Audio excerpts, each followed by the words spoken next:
Ladies and gentlemen, the worldwide entertainment juggernaut of the 21st century and beyond.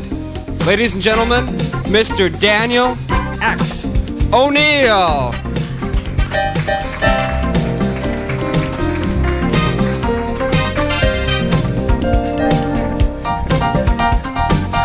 Lonely ASCAP investigator number 354 falls in love again. He used to meet the most beautiful woman because he drew cuts with his eye directions, feeling like he had a photographic memory for the notes in his head. Born to Run by Bruce Springsteen was performed publicly at the Roundup at Northern Oklahoma on November 24th, 1994 at 10:42 p.m.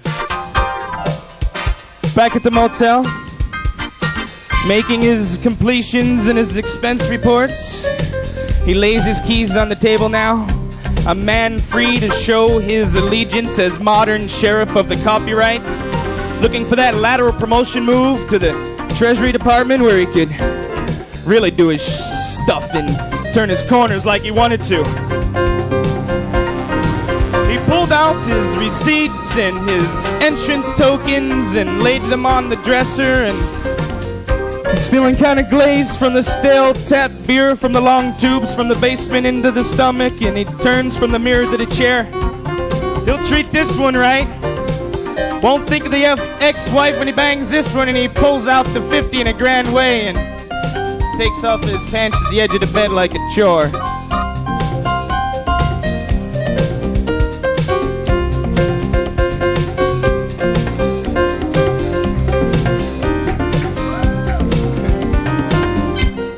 Ladies and gentlemen of the audience, thank you for arriving at the Daily Bar and Grill. Please go about your business. Continue with your dinner and drinks kind of attitude. And what I'm going to do is poetry performance with original compositions by Don Lucky Jr. Thank you. Of Chance Records.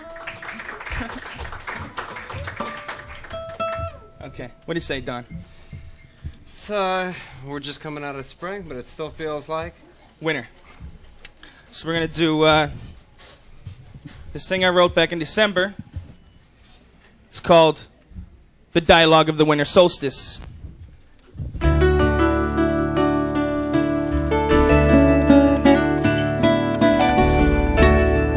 That oh so special low sun, high moon. The people knew the story of sun versus moon. It happened every year.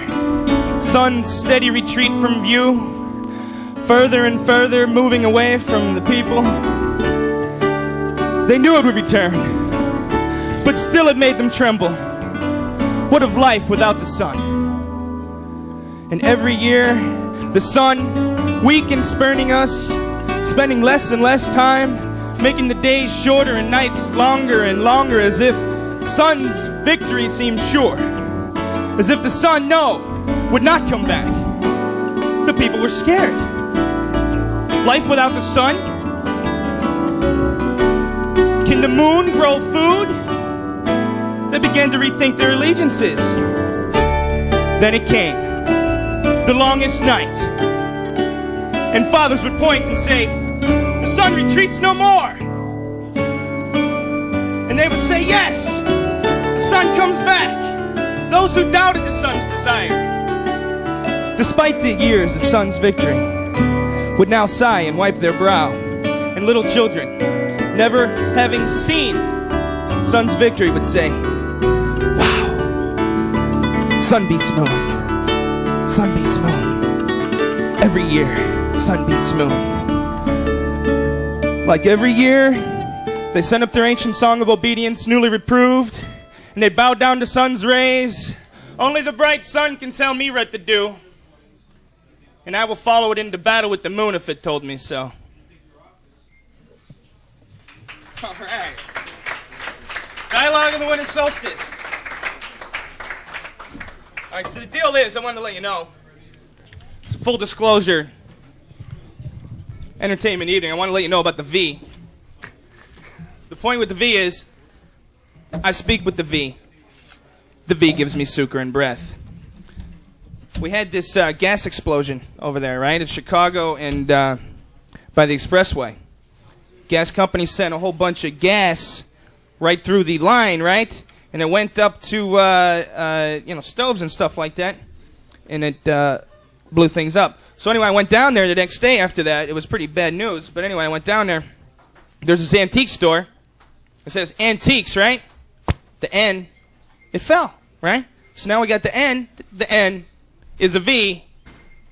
I speak through the V. He speaks through the V. The V gives me sucre and breath. Gives him sucre and breath. What is sucre?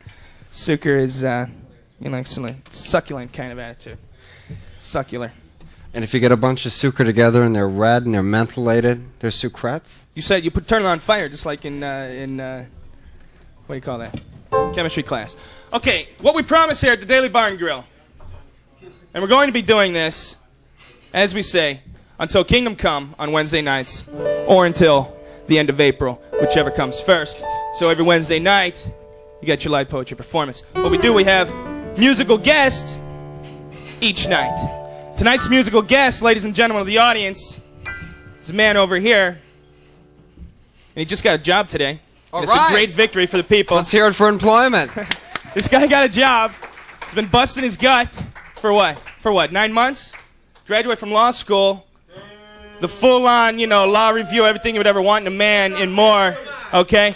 He got a job. Where's David Etsy? Because he's tonight's musical guest. Dave Etsy. Of the Edsies, one of the greatest soul rock and roll bands that ever came out of Chicago, Illinois. It's the Edsies. And we got the thumbs up over there. The man agrees. Now, David just got new glasses, too, we're seeing. Never had them before. Never had glasses. He says, I can see people. Oh, really?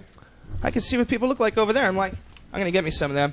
Because, ladies and gentlemen, I'm the worldwide entertainment juggernaut of the 21st century. But I'm having a little trouble with my eyes. That's fine. That's fine. It'll be fine right here. I'll adjust the volume. I want to do it. Okay. There's this, a found poem. Okay, we're going to do this found poem. Okay. Improv, man. Improv. We're going to improv. That means I didn't write it. I found it.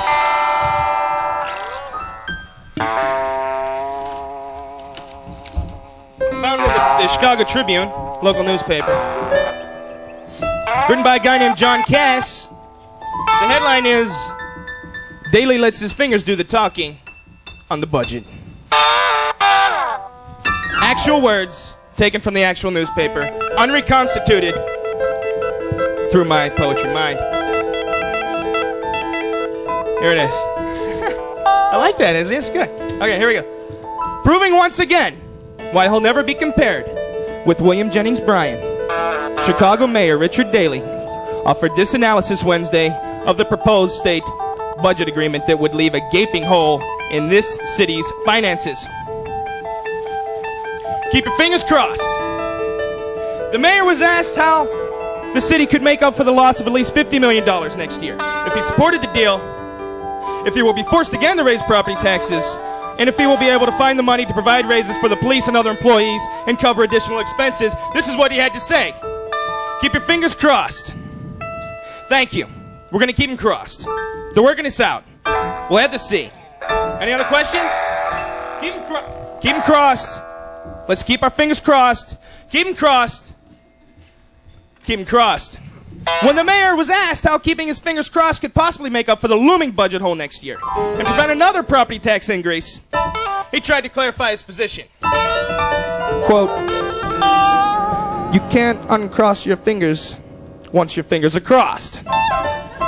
Then, proving he could do it, the mayor crossed the fingers of both hands and held them up to reporters. Keep them crossed. Keep them crossed. Thank you. All right. Keep them crossed. That's it. That's our mayor.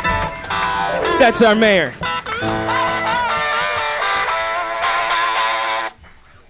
We paid good money for him, and thank God that Rosenkowski won.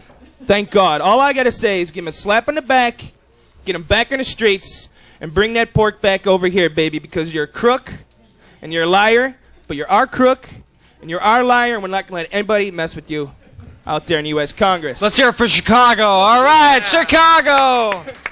Chicago politics. All right. Here goes another found poem. I hope you don't feel cheated that I didn't write this. I think I'm going to get a giant kick out of it, though.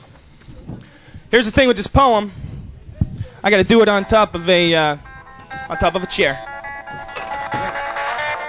Okay, all's well. This poem is called A Bit of the German Language. And the deal is, G minor. I found out of this book out of the library. It's called the Chicago Daily News War Book for Soldiers, Sailors, and Marines, published in Chicago in 1918. So that's right before we went over to war, right? Just about to mop it up over there, and they give you, on the last page of this book, they tell you, nice little places, French restaurants to eat in Paris, and, what the planes look like when they're above, what the bombs look like, I didn't have any bombs. But anyway, last page here. They got little phrases, yeah? You got them in German, you got them in English. Little things you might want to say in Europe in 1918 as a soldier, sailor, and Marine. It's called A Bit of the German Language. Halt. Who goes there? Surrender. Hands up. Drop your rifles. Lay down your bombs. Come closer. Come closer. One by one. Bring that machine gun with you. You speak English? Which one of you speaks English? No talking. Go to the right. To the left. Forward march. And I will follow. Give me your paybook. Your diary. Your notebook. What company do you belong to? Regiment. Army Corps. Where, at the present time, is your company? Your regiment. Your Army Corps. Is your entire regiment in the trenches? Where is the headquarters of your battalion commander? How many machine guns are there in this trench? And where are they placed? Are you wounded? Are any of you wounded? Have you much pain? Are you thirsty? Can you walk? You there. Carry this wounded man. I am badly wounded. Don't shoot. Please bandage me. Please carry me. Don't touch me. I have great pain here. I am in great pain. I wish the doctor. Take me to the hospital. I am too cold. I am warm. Yes. No. I cannot remember. I have forgotten. I know nothing about that. I am an American.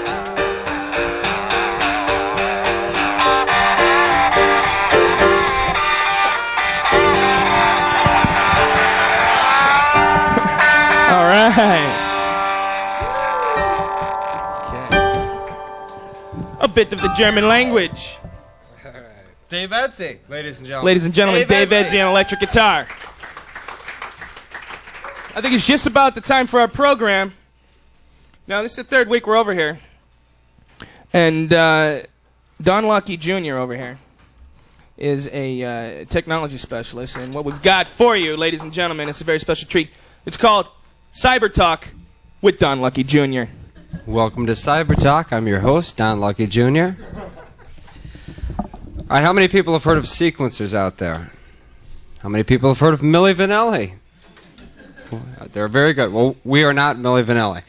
I just want to explain some of the stuff, the technology that's bringing you this music and everything as well. The technology here is an analog voice, okay? And it works very well, and I love it. It gives me sucre and breath. But I still can't speak through the V. All right.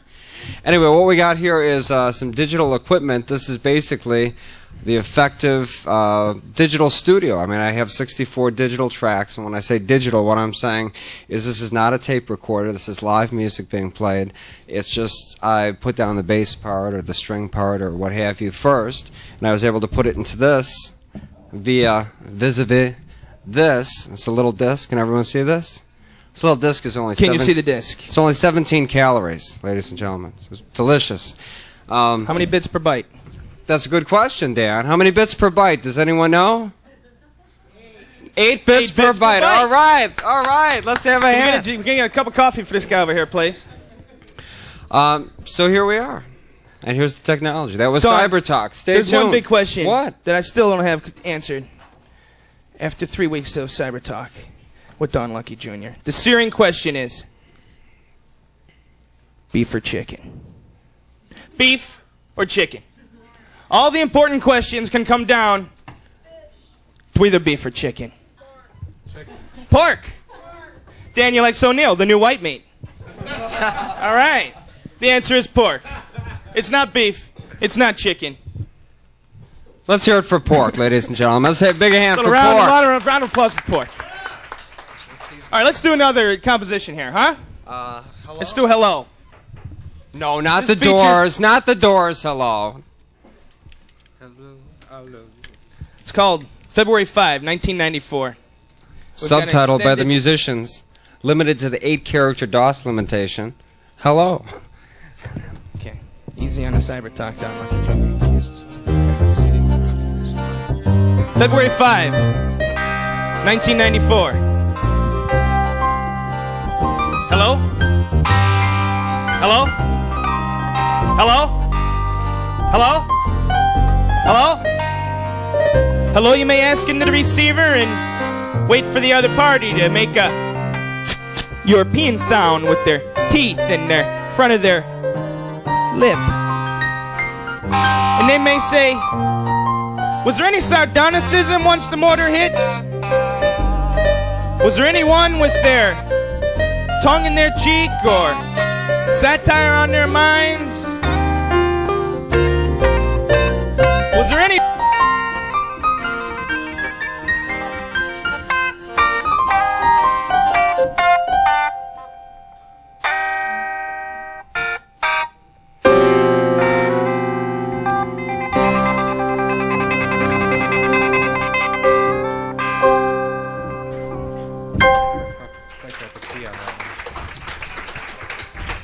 Okay. The deal for the evening, we got 3 sets of live poetry performance. We're going to do one more poem. We're going to bust right off the stage. And then we're going to come back. And I'm going to give you more poetry. And, of course, in the second set, we've got a little American history lesson. Tonight is Walt Whitman. We're going to read a couple passages out of Leaves of Grass. This guy's going to rock your socks off. We're going to do 124. Where he says, nah, I'm not going to tell you. Okay? Let's do plant number 10. By the way, I'm just glad you people are here because it means you're not watching the Yanni concert. And this is hip stuff. What do you think? Is it hip? All right. Be hip yourselves. Take a cue from us and be hip yourselves, which you already are, but just increase it. Go ahead. Here we go. Plant number 10.